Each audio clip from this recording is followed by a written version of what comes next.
آج کے جمعۃ المبارک کا اس گفتگو کا ہمارا موضوع ایک نہایت ہی عام موضوع ہے، جس کے متعلق تقریباً ہم سب کو واسطہ پڑتا ہے، یا اس کے متعلق بعض چیزیں ہمارے ذہنوں میں ہیں، کچھ غلط کچھ صحیح۔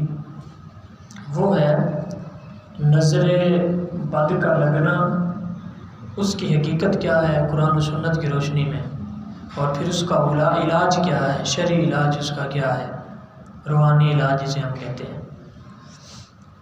ہمارے بہت سارے عقائد افراط و تفریط کا شکار ہو گئے، یعنی چیزیں ان میں گڑبڑ ہو جاتی ہیں، صحیح اور غلط چیزیں آپس میں مل جاتی ہیں۔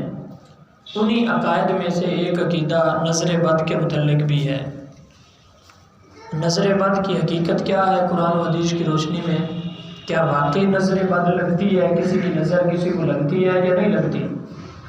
اور اگر لگتی ہے تو اس کا پھر علاج کیا ہے، اس کی کیفیات کیا ہے؟ تو اس حوالے سے چند باتیں میں آپ کے سامنے رکھوں گا۔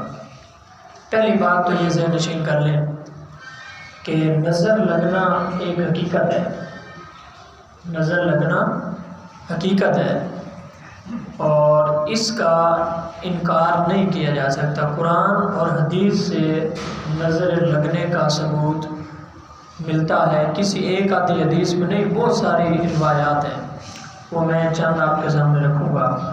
اس پر قرآن و سنت سے دلائل شرعیہ جو ہیں وہ سماعت فرمائیں۔ پہلی آیت میں نے آپ کے سامنے جو سورۃ القلم کی آیت نمبر 51 بیان کی ہے، اللہ رب العزت کا ارشاد ہے وَإِن يَكَادُ الَّذِينَ كَفَرُوا لَيُزْلِقُونَكَ بِأَبْصَارِهِمْ لَمَّا سَمِعُوا الذِّكْرَ۔ اللہ تعالیٰ فرماتا ہے کہ اور بالکل قریب تھا کہ کافر لوگ آپ کو ان کی نظروں کے ساتھ پھسلا دیں جب انہوں نے یہ ذکر یعنی قرآن مجید سنا۔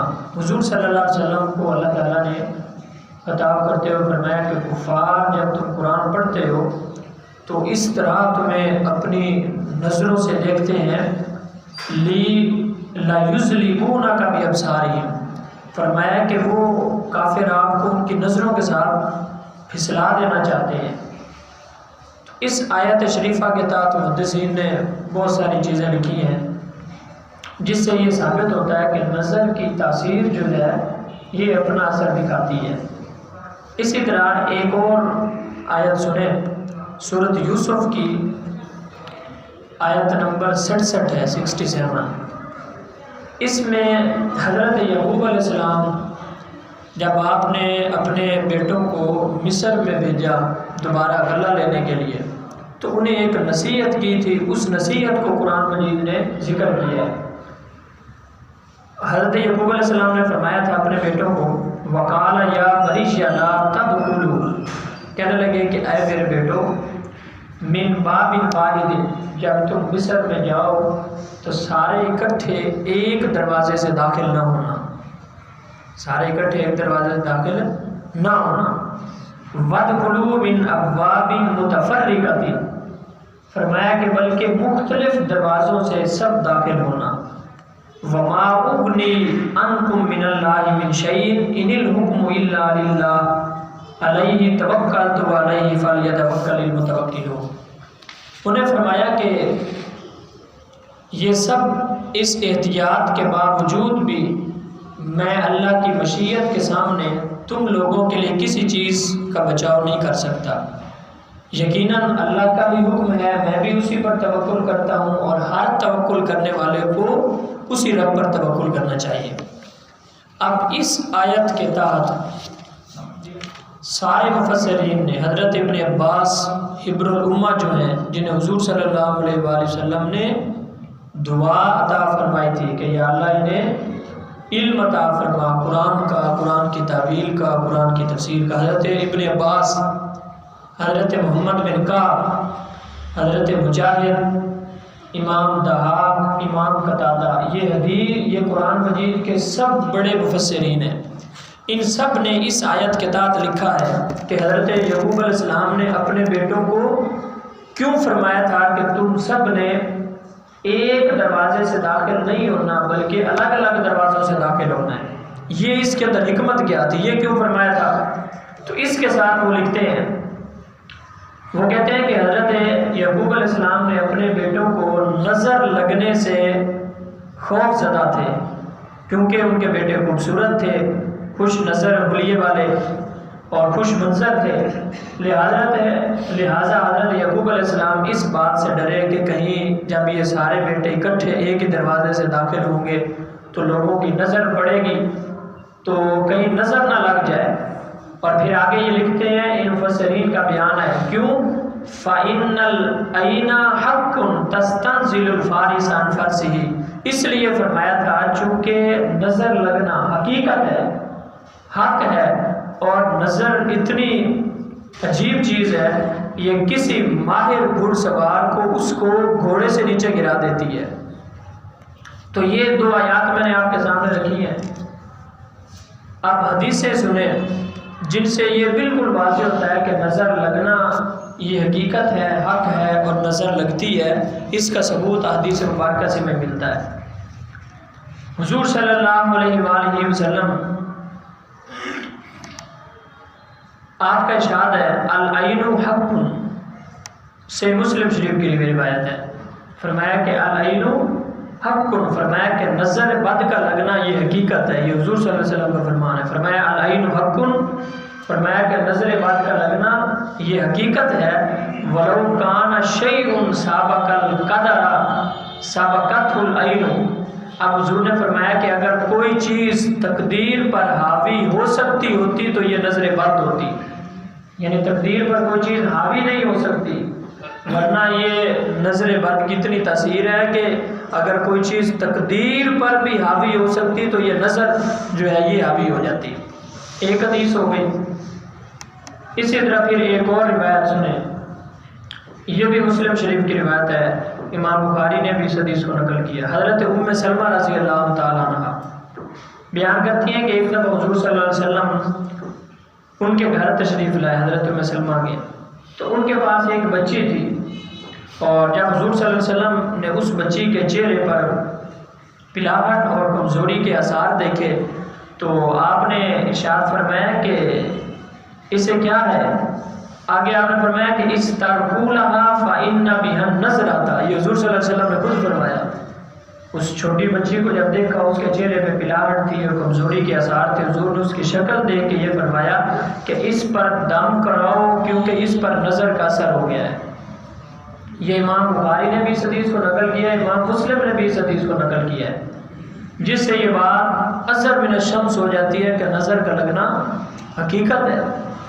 اور حضور صلی اللہ علیہ وسلم نے پہلی نظر میں دیکھتے ہی یہ ارشاد فرما دیا کہ اس کو دم کرواؤ، اس کے اوپر نظر کا اثر ہو گیا ہے۔ اب یہ دو حدیثیں میں نے آپ کے سامنے صرف رکھی ہیں، آگے اور بھی حدیثیں آئیں گی مختلف معاملات کے ساتھ۔ جب یہ بات قرآن و حدیث سے ثابت ہو گئی کہ نظر لگنا حقیقت ہے اور نظر بد لگتی ہے، اور آگے پھر اگلی اہم بات یہ ہے کہ نظر جو لگانے والے لوگ ہوتے ہیں جس کی نظر لگتی ہے وہ دو قسم کے ہوتے ہیں۔ کتنی قسم کے؟ دو قسم کے۔ ایک لوگ تو وہ ہوتے ہیں جو جان بوجھ کر نظر لگاتے ہیں، جن کو یہ علم ہوتا ہے کہ ان کی نظر میں شر ہے اور ان کی نظر سے کسی کو نقصان پہنچایا جا سکتا ہے، تو وہ جان بوجھ کے کسی کو نقصان پہنچانے کے لیے، اور چونکہ قرآن مجید میں انسان کے شر سے بچنے کا ذکر کیا گیا، اللہ تعالیٰ نے فرمایا کہ من شر الوسواس الخناس الذی یوسوس فی صدور الناس من الجنۃ والناس۔ پہلی قسم تو یہ ہے کہ وہ لوگ جس کی کسی کی نظر بد لگتی ہے، اس کو خود کو بھی پتہ ہوتا ہے میری نظر لگتی ہے، وہ اپنی نظر کو جان بوجھ کے کسی کو نقصان پہنچانے کے لیے کام کرتے ہیں۔ دوسرے وہ لوگ جس کو یہ علم نہیں ہوتا کہ میری نظر لگتی ہے، حسد کرنے کی وجہ سے ان کی نظر لگ جاتی ہے۔ جو کسی کے ساتھ حسد کرتا ہے، حاسدین ہوتے ہیں، اس کو پتہ نہیں ہے کہ میری نظر لگتی ہے، حسد کی نگاہ سے دیکھنے سے اور حسد کی وجہ سے اس کے اثرات دوسرے پر مرتب ہو جاتے ہیں۔ تو یہ دو افراد ایسے ہیں جن کی نظر بد لگتی ہے۔ اس سے اگلی بات یہ ہے، ایک حدیث اور سن لیں جس سے یہ پتہ چلتا ہے کہ بڑوں کی بنسبت چھوٹے بچوں کو نظر زیادہ لگتی ہے۔ یہ ہمارے یہاں بھی مشہور ہے اور یہ حدیث سے بھی اس کا جو ہے ہمارے پاس ثبوت ہے۔ اس حدیث کو بھی امام مسلم نے نقل کیا ہے۔ ایک دفعہ حضور صلی اللہ علیہ وسلم حضرت جعفر طیار رضی اللہ تعالیٰ ان کے بچوں کو دیکھا، حضرت جعفر طیار رضی اللہ تعالیٰ ان کے بچوں کو دیکھا تو ان کی والدہ حضرت اسماء بنت عمیس رضی اللہ تعالیٰ عنہا، ان سے حضور صلی اللہ علیہ وسلم نے بچوں کی حالت کو اور دیکھ کے جس طرح بچے کو فرمایا تھا کہ اس کو نظر لگ گئی ہے، اس کو دم کرواؤ۔ اب حضور صلی اللہ علیہ وسلم نے حضرت جعفر طیار کے بیٹوں کو بچوں کو دیکھا تو آپ نے فرمایا مالی ارا اجسام بنی اخی داریتن تصیبہم الحاجہ۔ حضور نے حیرانی سے پوچھا کہ اے اسماء کیا معاملہ ہے کہ میں اپنے بھائی کی اولاد کے بچوں کو دبلا پتلا دیکھتا ہوں، کمزور ہو گئے ہیں، تصیبہم الحاجہ، انہیں کوئی پریشانی پہنچی ہے، کوئی تکلیف پہنچی ہے، انہیں کیا مسئلہ ہے؟ حضور صلی اللہ علیہ وسلم نے فرمایا کہ میں اپنے بچوں کو کمزور دیکھتا ہوں، انہیں کیا تکلیف ہے، کیا پریشانی پہنچی ہے؟ اب حضرت اسماء بنت عمیس نے آگے سے عرض کی یا رسول اللہ لا ولکن العین تسری الیہم۔ حضرت اسماء نے عرض کی یا رسول اللہ نہیں، انہیں کوئی کمزوری نہیں ہے، انہیں کوئی بیماری نہیں ہے، بلکہ ان کا معاملہ یہ ہے کہ ان کو نظر بہت جلدی لگ جاتی ہے، ان کو نظر لگ گئی ہے جس کی وجہ سے ان کی حالت یہ ہو گئی ہے۔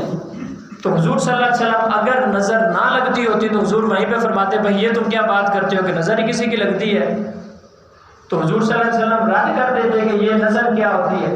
جب حضرت اسماء نے یہ کہا یا رسول اللہ انہیں بیماری کوئی نہیں ہے، ان کو نظر بڑی جلدی لگتی ہے، اس کی وجہ سے ان کی حالت یہ ہو جاتی ہے، تو آپ نے ارشاد فرمایا کہ ارکیہم، فرمایا کہ ان پر پھر دم کرو، ان پر دم کرو۔ اب حضرت اسماء نے حضور صلی اللہ علیہ وسلم کا فرمان کہ آپ نے فرمایا کہ یہ ان کو دم کرو، تو حضرت اسماء نے فرمایا کہ میں نے پھر حضور صلی اللہ علیہ وسلم کے سامنے کچھ الفاظ حضور کی خدمت میں پیش کیے کہ یا رسول اللہ ان الفاظ کے ساتھ میں اگر بچوں کو دم کروں تو کوئی مسئلہ تو نہیں، یا یہ الفاظ کیسے ہیں، کن سے دم کیا جا سکتا ہے، کن الفاظ سے دم نہیں کرنا چاہیے؟ تو حضور صلی اللہ علیہ وسلم نے وہ الفاظ سنے اور تصدیق فرماتے فرمایا کہ ارکیہم، یہ الفاظ صحیح ہیں، ان کے ساتھ دم کر سکتی ہو۔ آگے الفاظ آئیں کہ حضور صلی اللہ علیہ وسلم نے جو حضور صلی اللہ علیہ وسلم خود دم کرتے تھے، جن الفاظ کی حضور صلی اللہ علیہ وسلم نے تصدیق فرمائی ہے۔ ایک چیز تو یہ ہو گئی، دو چیزیں کہ نظر لگتی ہے، یہ حقیقت ہے، قرآن و سنت سے ثابت ہے، اس کا انکار نہیں کیا جا سکتا۔ دوسری بات یہ ہے کہ میں نے حدیث سے یہ آپ کے سامنے بات رکھی کہ بڑوں کی بنسبت بچوں کو نظر بد جو ہے یہ زیادہ لگتی ہے۔ پھر کن لوگوں کی لگتی ہے، اور نظر بد لگانے والے دو لوگوں کی اقسام میں نے آپ کے سامنے رکھی۔ اس سے اگلا پوائنٹ یہ ہے کہ نظر بد کی پہچان کیا ہے۔ سب سے عام بات یہ ہے، اب ہمارے یہاں بات جب کسی بچے کی حالت بیمار ہو جائے یا کسی، تو لوگ کہہ دیتے ہیں کہ اس کو نظر لگ گئی ہے، تو اس کا صحیح طریقہ کار کیا ہے، کیسے پتہ چلے؟ سب سے پہلی بات تو یہ ہے کہ جب بھی کوئی بیماری، مصیبت، پریشانی کسی بچے کو یا بڑے کو کوئی بھی حالت ہے تو اس کا سب سے پہلے طبی معائنہ کروانا چاہیے۔ ڈائریکٹ یہ نہیں کہنا چاہیے کہ اس کو نظر لگ گئی ہے، چونکہ دونوں معاملات ہیں۔ بچہ ہے تو اس کا سب سے پہلے اچھے ماہر ڈاکٹر کو چیک کروائیں، اس کا طبی معائنہ کروانا چاہیے۔ بعض بات ایسا ہوتا ہے کہ ہم ڈاکٹر کے پاس بچے کو لے کے جاتے ہیں، وہ کہتا ہے بچہ ٹھیک ہے، کوئی پریشانی نہیں ہے، گھر آتے ہیں تو وہ روتا ہے بہت زیادہ، چپ ہی نہیں کرتا اور ایسا لگتا ہے کہ ابھی مر جائے گا، اس کی حالت یہ ہو گئی ہے، اس طرح ہو جاتا ہے۔ اب کیا صورتحال ہے؟ جب یہ صورتحال یعنی سارا چیک اپ کروانے کے بعد جب اس کی بیماری کا پتہ نہ چلے تو اب پھر اگلا یہ ہے کہ دیکھنا چاہیے کہ اب اس کو کسی کی نظر تو نہیں لگ گئی۔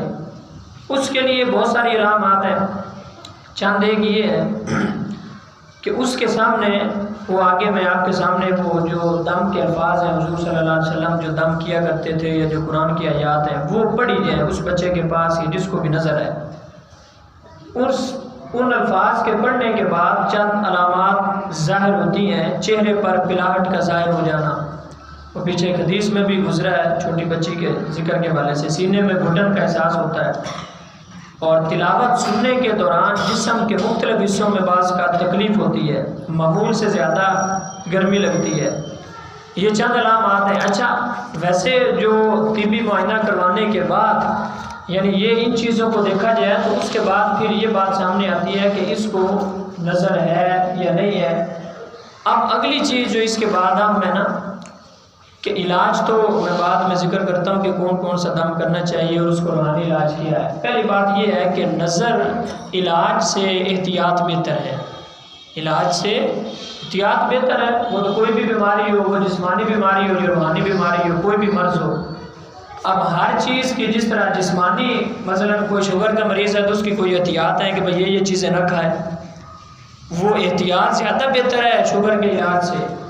کسی کو بخار ہے تو ڈاکٹر اس کی طبیعت چیک کر کے اسے کہتا ہے بھئی یہ تم نے ایک دو دن تم نے سخت غذا نہیں کھانی، یہ احتیاط ہوتی ہے۔ اسی طرح نظر بد کا علاج تو ہے جو حضور صلی اللہ علیہ وآلہ وسلم سے ہمیں ملتا ہے، لیکن اس سے پہلے کچھ احتیاطیں بھی ہیں۔ وہ کیا ہے کہ اس نظر بد سے بچنا کیسے چاہیے، اس کی احتیاط کیا ہے۔ سب سے پہلے نظر بد سے بچاؤ کا پھر حضور صلی اللہ علیہ وسلم کی طرف سے ہمیں حکم دیا گیا ہے، یہ بات بھی ذہن میں رکھیں۔ حضور صلی اللہ علیہ وسلم نے اس کے لیے جو ہمیں ایک طریقہ بتایا ہے کہ دعا کرنی چاہیے، مسلسل برکت کی دعا کرنی چاہیے۔ وہ بچوں کو بھی بخاری شریف کی روایت ہے، حضور صلی اللہ علیہ وسلم کا معمول تھا کہ آپ ہر روز بلا ناغہ حضرت امام حسن اور امام حسین کو آخری دو صورتیں جو ہیں آخری دو صورتیں جو ہم پڑھتے ہیں محفظتین جنہیں کہتے ہیں، قل اعوذ برب الفلق اور قل اعوذ برب الناس، یہ دو صورتیں حضور صلی اللہ علیہ وسلم پڑھ کے اپنے ہاتھ پہ پھونک مار کے حضرت امام حسن اور امام حسین کو دم کرتے تھے۔ دعا کرنا، دم کرنا یہ ایک بچاؤ کا ذریعہ ہے، بالخصوص چھوٹے بچوں کو یا کسی ایسی چیز کو جس کو نظر لگتی ہے۔ اور اس پر پھر ایک روایت سنیں، ایک دفعہ سعد بن حنیف رضی اللہ تعالیٰ عنہ یہ نہا رہے تھے کہ نظر کتنی جلدی اثر کرتی ہے اچھے بھلے انسان پر، اور اچھا بھلا بچہ صحیح ہوتا ہے اس پر کتنا جلدی اس کا اثر ہو جاتا ہے۔ یہ کسی جگہ پہ نہا رہے تھے کسی کنویں میں، تو عامر بن ربیعہ رضی اللہ تعالیٰ عنہ ان کا گزر وہاں سے ہوا، تو انہوں نے ان کے جسم کی ماہیت دیکھ کے اور انہیں کہنے لگے کہ واہ تمہارے جسم کتنا خوبصورت ہے۔ تو جب انہوں نے یہ الفاظ کہے تو یہ ان کے الفاظ کہنے کی دیر تھی تو حضرت سعد رضی اللہ تعالیٰ عنہ اسی وقت بے ہوش ہو کے زمین پہ گر گئے۔ یعنی اتنا تیز یہ نظر جو ہے، نظر بد جو لگتی ہے یہ اثر کرتی ہے، اسی وقت بے ہوش ہو کے زمین پہ گر گئے فوراً۔ اب حضور صلی اللہ علیہ وسلم کی خدمت میں ان کو لے جایا گیا اور جا کے کہا یا رسول اللہ یہ تو سعد بن حنیف نہا رہے تھے اور اس طرح یہ معاملہ ہوا ہے۔ تو حضور نے پھر پوچھا من تتہمون بہ، فرمایا کہ تم لوگ کسی کو اس کو نظر لگانے کا الزام لگاتے ہو، یعنی کس کے اوپر تمہیں شک ہے کہ اس کو کس کی نظر لگ گئی ہے؟ حضور صلی اللہ علیہ وسلم نے پوچھا تو صحابہ نے عرض کی ہاں یا رسول اللہ جی ہاں، اس کو عامر بن ربیعہ کی نظر لگی ہے۔ وہ ایسے گزر رہے تھے، انہوں نے یہ جملہ بولا جس کے فوراً بعد اچھا بھلا آدمی اچانک زمین پر گر کے بے ہوش ہو گیا۔ تو حضور صلی اللہ علیہ وسلم نے عامر بن ربیعہ کو بلایا، انہیں بلا کے آپ نے ارشاد فرمایا علامہ یقتل احدکم اخاہ اذا رأى احدکم من اخیہ ما یعجبہ فلیدع لہ بالبرکہ۔ حضور صلی اللہ علیہ وسلم نے ارشاد فرمایا کہ کس بات پر تم میں سے کوئی اپنے مسلمان بھائی کو قتل کرتا ہے، یعنی نظر بات سے حضور صلی اللہ علیہ وسلم نے کتنے سخت الفاظ ارشاد فرمایا کہ تم اس بات پہ اپنے مسلمان بھائی کو قتل کرتے ہو۔ پھر حضور نے نصیحت فرمایا کہ اگر تمہیں اپنے کسی مسلمان بھائی اچھا لگے، خوبصورت لگے یا اس کی کوئی چیز پسند آئے تو فرمایا کہ تعجب تمہیں اچھی لگے، خوبصورت لگے، تو فرمایا کہ نظر بد سے بچنے کا طریقہ کیا ہے؟ فَلْيَدْعُوا لَهُ بِالْبَرْكَةِ، اس کے لیے برکت کی دعا کی جائے۔ تو پہلی چیز جو ہم نے پڑھی ہے، سمجھی ہے کہ نظر بد سے بچنے کا طریقہ کیا ہے کہ کہ جس بندے کو پتہ ہے کہ میری نظر لگ جاتی ہے تو جب کسی کی خوبصورت چیز کو دیکھے یا اپنے ہی بچوں کو دیکھے اپنے گھر میں خاندان میں تو فوراً دیکھنے کے بعد برکت کی دعا کرنا، اور کون کون سے الفاظ ہیں وہ آگے ہم پڑھیں گے۔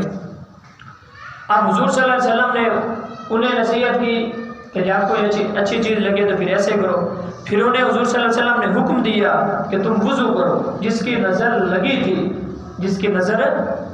تھی حکم دیا کہ تم وضو کرو، انہوں نے وضو کیا تو ان کے وضو کا استعمال کیا ہوا پانی حضور صلی اللہ علیہ وسلم نے فرمایا کہ اب یہ سہل پر اس کی کمر پہ ڈال دو۔ حضور صلی اللہ علیہ وسلم نے اس کے وضو کے دھلائی کا پانی اس کی کمر پہ ڈلوایا تو صحابہ کرام فرماتے ہیں کہ اس کے بعد سہل لوگوں کے ساتھ اس طرح واپس آ گئے کہ جس طرح انہیں کچھ ہوا ہی نہیں ہے۔ تو یہ بھی ایک حدیث سے ثابت ہے کہ جس شخص کو پتہ ہے میری نظر لگتی ہے، اگر نظر لگ گئی تو اس کا وضو کروانے کے بعد اس کا پانی اس بچے کے جسم پر یا جس کو نظر لگی ہے اس پر انہیں دینا چاہیے، اور ساتھ برکت کی دعا وہ خود بھی کرے اور دوسرے بھی کرے۔ ایک چیز تو یہ ہے، اور یہ حدیث جو میں نے آپ کے سامنے رکھی ہے یہ سنن ابن ماجہ کی ہے، صحیح ابن حبان کی ہے، بہت ساری حدیث کی کتب میں یہ حدیث موجود ہے۔ تو علاج سے پہلے میں کہہ رہا تھا کہ احتیاط ضروری ہے، اور احتیاط میں سب سے پہلے برکت ہے۔ اب برکت کے الفاظ کون سے ہیں جن کو مد نظر رکھنا چاہیے؟ حضور صلی اللہ علیہ وآلہ وسلم سے ہمیں ملتے ہیں، اس کے لیے بہت سے الفاظ ہیں، میں چند ایک آپ کے سامنے ذکر کر دیتا ہوں۔ مثلا آپ کسی چیز کو دیکھیں، کسی کا اچھا گھر دیکھیں، اچھی گاڑی دیکھیں، کسی بچے کو دیکھیں، چھوٹے بچوں کو جس طرح میں نے کہا کہ زیادہ نظر لگتی ہے تو ان الفاظ کے ساتھ برکت کی دعا کرنی چاہیے، ماشاء اللہ لا قوت الا باللہ۔ یہ الفاظ پڑھیں جس کا ترجمہ یہ ہے کہ اللہ نے جو چاہا، یعنی اللہ نے جو عطا فرمایا ہے اور اس پر چونکہ وہ راضی ہوا ہے اور خوش ہوا ہے، لا قوت الا باللہ، اللہ کے سوا کسی کی کوئی طاقت نہیں ہے۔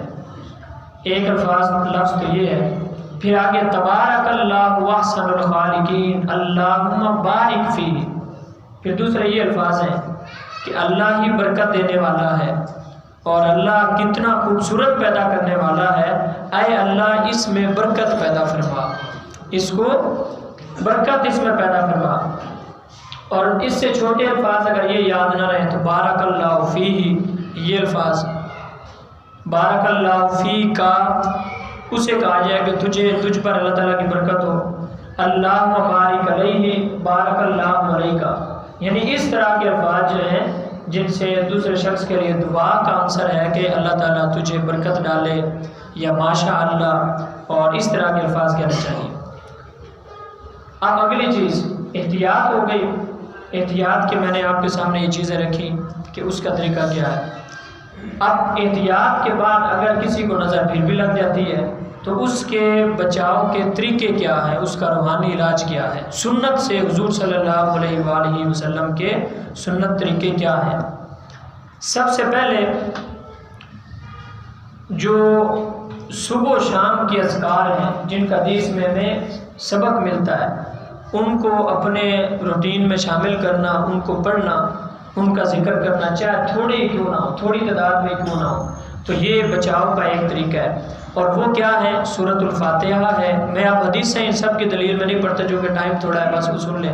سورۃ الفاتحہ، آیت الکرسی، سورۃ البقرہ کی آخری 2 آیات اور آخری 2 سورتیں سورۃ الفلق اور سورۃ الناس، ان کا معمول کم از کم ہونا چاہیے، صبح بھی اور شام بھی۔ اور آیت الکرسی اور یہ سورۃ الفاتحہ تو اتنی عظیم صورت ہے، بخاری شریف کی وہ بڑی طویل حدیث ہے جو میں نے پہلے بھی آپ کو سنائی تھی کہ وہ صحابی کسی سفر پہ گئے تو راستے میں کسی جگہ پہ کوئی پڑاؤ تھا کسی اور کفار کا، تو ان کے جو سردار تھا اس کو بخاری شریف کی روایت ہے سانپ نے یا کسی بچھو نے ڈس لیا، تو انہوں نے کہا کہ تم میں سے کوئی جھاڑ پھونک کرنے والا ہے؟ تو صحابہ کہتے ہیں کہ ہم نے جا کے سورۃ فاتحہ پڑھی تو اس کو پھونک ماری تو وہ ٹھیک ہو گیا۔ تو اس نے ہمیں بکریاں دیں، اس خوشی میں ہم لے کے حضور صلی اللہ علیہ وسلم کے پاس آئے، حضور کو سارا ماجرا آ کے بتایا۔ تو سورۃ فاتحہ پڑھنا، باقی ہر شخص کا ایمان، یقین اور وہ اس کی زبان کی تاثیر اپنی ہوتی ہے۔ اور پھر یہ الفاظ بالخصوص جو نظر بد کے حوالے سے ہیں، بخاری شریف میں حضور صلی اللہ علیہ وسلم نے فرمایا یہ الفاظ اعوذ بکلمات اللہ التامۃ من کل شیطان وہامۃ ومن کل عین لامۃ۔ یہ الفاظ میں اللہ کی مکمل کلمات کے ذریعے پناہ طلب کرتا ہوں ہر زہریلی شیطان چیز سے اور ہر ایک تکلیف دینے والی آنکھ سے۔ یہ بالخصوص دعا نظر بد کے حوالے سے ہے۔ اگر عربی میں نہ بھی یاد ہو تو اوپر سے دیکھ کے پڑھ لینی چاہیے، اور یا اردو میں مانگ لیں تو بھی کوئی مسئلہ نہیں۔ اسی طرح پھر آگے الفاظ ہیں اعوذ بکلمات اللہ التامات من شر ما خلق، اور بھی یہ الفاظ ہیں جن سے جو ہے وہ دعا کی جا سکتی ہے، حضور صلی اللہ علیہ وسلم نے خود سکھایا۔ اچھا، بچاؤ کا طریقے میں آپ سے ذکر کر رہا تھا کہ پہلا طریقہ تو یہ ہے کہ صبح شام اذکار ان کا معمول بنانا چاہیے، صبح شام یہ جو صورتیں میں نے آپ کو بتائی ہیں اور یہ دعائیں۔ دوسرا بچاؤ کا طریقہ نظر بد سے کیا ہے؟ ایسی خوبیاں، ایسی خوبصورت چیزیں جس کو عام طور پر دیکھنے سے لوگوں کی نظر لگتی ہے، اس کو لوگوں کی نظروں سے بچانے کا بھی حکم دیا گیا ہے۔ یعنی کوئی ضرورت نہیں ہے کہ لوگوں کو خود ہی کوئی ایسی خوبی بتائی جائے اور لوگوں کے سامنے اس کو نمایاں کیا جائے لوگوں کو دکھانے کے لیے کہ میرے پاس یہ خوبی بھی ہے اور یہ چیز بھی ہے۔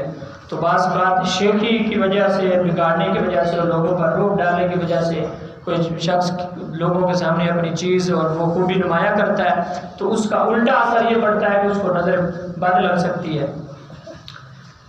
اب اگلی اہم چیز کہ نظر بد کا علاج کیا ہے، نظر بد کا علاج کیا ہے اور اس کا طریقہ کار کیا ہے۔ سب سے پہلے تو قرآن مجید کی آیات سے نظر بد کی، اس سے اللہ تعالیٰ کی شفا طلب کرنا۔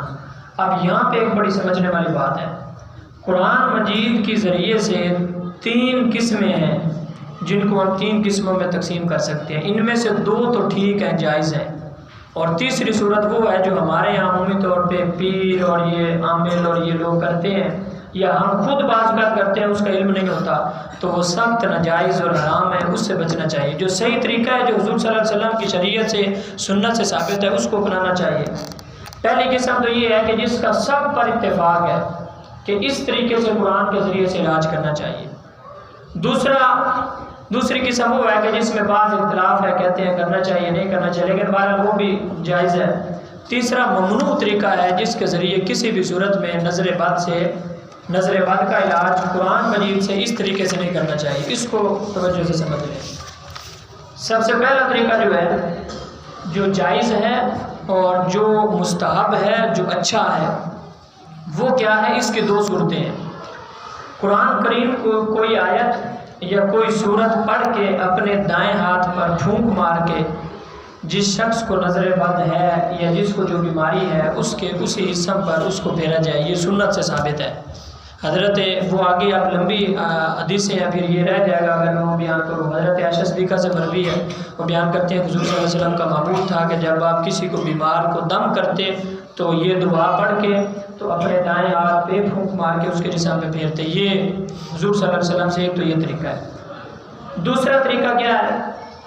جو پہلی صورت کا دوسرا طریقہ ہے وہ یہ ہے کہ قرآن مجید کی کوئی صورت، کوئی آیت، اس کو پڑھ کر کسی حلال چیز پر، پانی پر، دودھ پر، لسی پر، جوس پر، کسی بھی چیز پر، زیتون کا تیل ہے یا سرسوں کا تیل ہے جو جائز اور حلال چیز ہے، اس کے اوپر پھونک مار کے اس کا استعمال کیا جائے۔ اگر پینے والی چیز ہے تو پیا جائے، اور اگر وہ تیل وغیرہ جس طرح سر پہ لگانے والا اس طرح کوئی چیز ہے تو وہ اس کو اپنے جسم پہ اور اس کو لگا لیا جائے۔ یہ 2 صورتیں ہیں سب سے بہترین، یہ آپ خود بھی کر سکتے ہیں اور کسی سے کروا بھی سکتے ہیں۔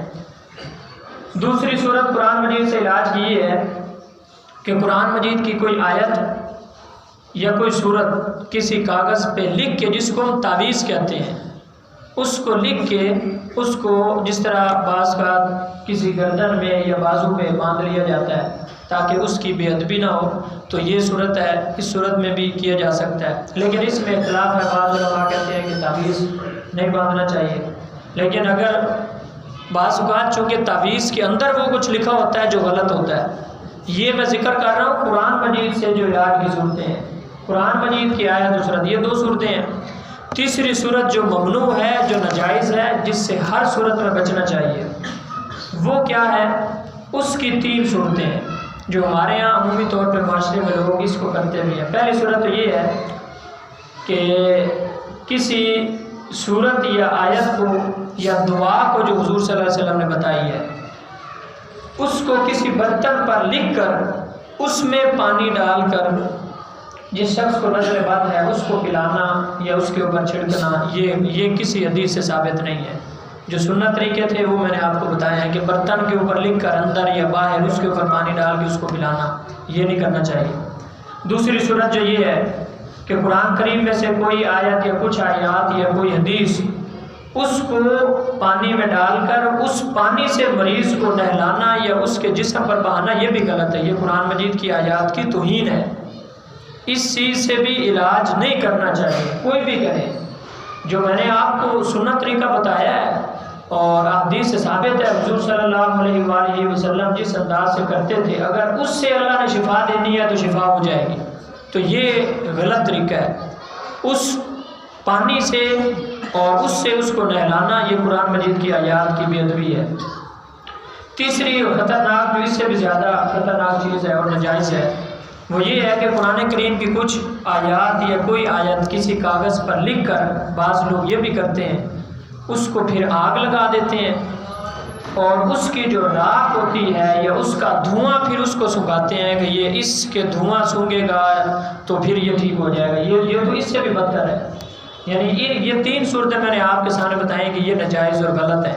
باقی جو سنت طریقہ ہے اس کے مطابق، چاہے آپ کسی جس کو آپ سمجھتے ہیں کہ یہ اچھا آدمی ہے، نیک آدمی ہے، اس سے دم کرنا ہے یا خود کریں، تو وہ جائز اور سنت طریقہ ہے، مستحب ہے، بلکہ اس کا حکم ہے، اور ان چیزوں سے بچنا چاہیے۔ یہ اس بیماری کو دور نہیں کرتی، یہ الٹا مصیبت اور پریشانی ہوتی ہے۔ اب وہ الفاظ حضور صلی اللہ علیہ وسلم کی وہ دعائیں آخر میں چند ذکر کرتا ہوں کہ جو حضور صلی اللہ علیہ وآلہ وسلم جس کسی کو نظر بد لگتی تھی تو حضور صلی اللہ علیہ وسلم وہ دعائیں بالخصوص کرتے تھے یا ان کا حکم دیتے تھے۔ حضور صلی اللہ علیہ وآلہ وسلم حضرت عائشہ صدیقہ رضی اللہ تعالیٰ عنہ آپ کا فرمانا ہے کہ امر ان یسترک من العین۔ پہلی بات تو یہ ہے کہ حضور صلی اللہ علیہ وسلم نے مجھے حکم دیا کہ جس بندے کو نظر بد لگے اس کو دم کروانا چاہیے، بخاری شریف کی روایت ہے۔ حضور صلی اللہ علیہ وآلہ وسلم نے ام سلمہ کے ہاں ایک بچی کو دیکھا تو آپ نے فوراً اس کے چہرے کو دیکھتے ہوئے، بخاری شریف کی روایت، آپ نے فرمایا کہ اس کو کیا ہوا ہے، اس کو نظر لگ گئی ہے، اس کو دم کرو۔ اور اسی طرح پھر حضرت جعفر طیار کے بچوں کا میں نے آپ کے سامنے حدیث ذکر کی۔ اب وہ الفاظ کون سے ہیں؟ یہ دعا تو میں کہتا ہوں کہ ہر بندے کو یاد ہونی چاہیے، لکھ کے یاد کر لیں۔ کسی بھی بیمار کو کسی کی عیادت کرنے کے لیے جائیں، اپنے بچوں کو، اپنے گھر میں کوئی بیمار ہے تو حضور صلی اللہ علیہ وسلم اس دعا کو خصوصیت کے ساتھ اللہ سے مانگا کرتے تھے بیمار کے حق میں۔ بخاری شریف میں یہ ذکر ہے۔ حضور صلی اللہ علیہ وسلم یہ الفاظ فرماتے تھے، اذهب الباس رب الناس واشفی انت الشافی لا شفاء الا شفاءک شفاء لا یغادر سقما۔ یہ الفاظ چھوٹی سی دعا ہے، اس کو یاد کرنا چاہیے۔ حضور صلی اللہ علیہ وسلم یہ فرماتے تھے، اے رب، اے لوگوں کے رب، بیماری دور فرما دے، واشفی انت شافی، شفا عطا فرما، تو ہی شفا عطا فرمانے والا ہے، لا شفاء الا شفاءک، تیری بغیر کوئی بھی شفا نہیں عطا کر سکتا، شفاء لا یغادر سقما، پھر شفا بھی ایسی جو بیماری کے نشان بھی مٹا ڈالے۔ ایک تو ہے نا کہ بندہ صحت یاب ہو جائے لیکن بیماری کے اثرات کچھ دیر باقی رہتے ہیں، تو حضور فرماتے تھے اللہ اس کو ایسی شفا عطا فرما لا یغادر سقما، جو بیماری کے اثرات کو بھی مٹا ڈالے۔ تو ان الفاظ کے ساتھ بالخصوص جس کو نظر بد لگتی ہے اس کو دم کرنا چاہیے، اور یہ تو ویسے ہر بیمار کے لیے۔ پھر دوسرا وہ دم جو حضرت جبرائیل علیہ السلام نے حضور صلی اللہ علیہ وآلہ وسلم کو کیا، وہ الفاظ بسم اللہ یرقیک واللہ یشفیک من کل داء فیک من شر النفاثات فی العقد ومن شر حاسد اذا حسد، ان الفاظ کے ساتھ جہاد کرنی چاہیے۔ اسی طرح پھر حضور صلی اللہ علیہ وآلہ وسلم نے اور بھی بہت ساری دعائیں ذکر کی ہیں، لیکن اگر ان میں سے کوئی دعا نہیں آتی تو بعض کسی کو کوئی اور دعا آتی ہے لیکن جس کے اندر کوئی شرکیہ یا کوئی ایسے الفاظ نہ اس کو بھی حضور صلی اللہ علیہ وسلم نے اجازت دی ہے. میں نے کہا بہتر اور افضل تو یہی ہے کہ انہیں الفاظ کے ساتھ دعا کی جائے جو حضور صلی اللہ علیہ وسلم نے خود سکھائے ہیں. لیکن اگر وہ نہیں آتے، حضور صلی اللہ علیہ وسلم سے عوف بن مالک بیان کرتے ہیں کہ ہم نے حضور سے کہا کہ یا رسول اللہ ہم زمانہ جاہلیت میں آپس میں ایک دوسرے کو دم کرتے تھے، تو اب اسلام میں ہمارے لیے کیا حکم ہے؟ تو حضور نے ہمیں کہا کہ وہ الفاظ مجھے دکھاؤ کن الفاظ کے ساتھ تم دم کیا کرتے تھے. تو حضرت عوف بن مالک کہتے ہیں کہ ہم نے حضور صلی اللہ علیہ وسلم کو وہ الفاظ دکھائے جن کے ساتھ ہم دم کرتے تھے. تو حضور نے وہ الفاظ دیکھ کے فرمایا کہ کوئی لا باس برکا ما لم یکن فی شرک. آپ نے فرمایا کہ ان الفاظ کے ساتھ دم کرنے میں کوئی حرج نہیں ہے جس میں شرک نہ ہو، جس میں شرک نہ ہو. تو یہ چیزیں جو میں نے آپ کے سامنے ذکر کی ہیں بڑی اہمیت کی حامل ہیں کہ نظر بد عمومی طور پہ لوگ اس کے بارے میں بہت ساری افراط و تفرید کا شکار ہو جاتے ہیں. بعض کہتے ہیں کہ کوئی ہے ہی نہیں، اور اگر حقیق بعض کا ہوتی نہیں ہے یا ہوتی ہے تو اس کا سنت اور شریعت کے مطابق یعنی اس کے علاج کا طریقہ میں نے آپ کو بتایا، پھر بچاؤ کا طریقہ بتایا کہ نظر بد سے بچنے کی تدبیر کیا ہے، احتیاطیں کون سی ہیں جو سنت مبارکہ سے اور حضور صلی اللہ علیہ وسلم کی سیرت سے ہمارے سامنے آتی ہیں. اللہ رب العزت سے دعا ہے اللہ تعالیٰ ہم سب کو عمل کی توفیق عطا فرمائے. دعا کی دعوانا الحمدللہ.